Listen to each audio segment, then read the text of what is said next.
వరంగల్ జిల్లాలో గుప్త నిధుల వార్త ఒకటి బయటకు వచ్చింది. గుప్త నిధులు 5గురు సభ్యులు కలిసి తవ్వి బయటకు తీశారు. అయితే మహారాష్ట్రలోని సిరివంచలోని ఒక ఇంట్లో గుప్త నిధులు ఉన్నాయని సమాచారంతో 5గురు సభ్యులు కలిసి సిరివంచలోని ఆ ఇంట్లో గుప్త నిధుల కోసం తవ్వకాలు జరిపారు. తవ్వకాలు జరిపిన తర్వాత గుప్త నిధులకు సంబంధించి ఒక రాగి బిందె కూడా బయటపడింది. రాగి బిందెలో కొంత నిధి కూడా ఉన్నట్లుగా కూడా వాళ్ళు గమనించారు. అయితే తర్వాత 5 రోజుల పాటు పూజలు నిర్వహించి ఇంట్లో తవ్వకాలు జరిపారు 5గురు ముఠా. చివరకు ఇంట్లో రాగి బిందె కూడా బయటపడింది.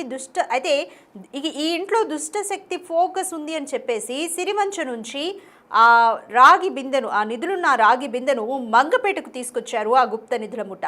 అయితే బిందెలో భారీ ఎత్తున బంగారం దొరికినట్లుగా అయితే సమాచారం అందుతుంది. ఒక్కో కాయిన్ సుమారు 23 గ్రాములు ఉన్నట్లుగా తెలుస్తుంది. అయితే చెప్పిన ముఠాలోని ఓ మెంబర్ పంపకాల్లో తేడా రావడంతో ఈ వ్యవహారం అంతా బయటకు వచ్చింది. మంగపేట మండలం కోమటిపల్లికి చెందిన ఆటో డ్రైవర్ తన తోటి స్నేహితులతో కలిసి తవ్వకాలకు పాల్పడినట్లుగా తెలుస్తుంది.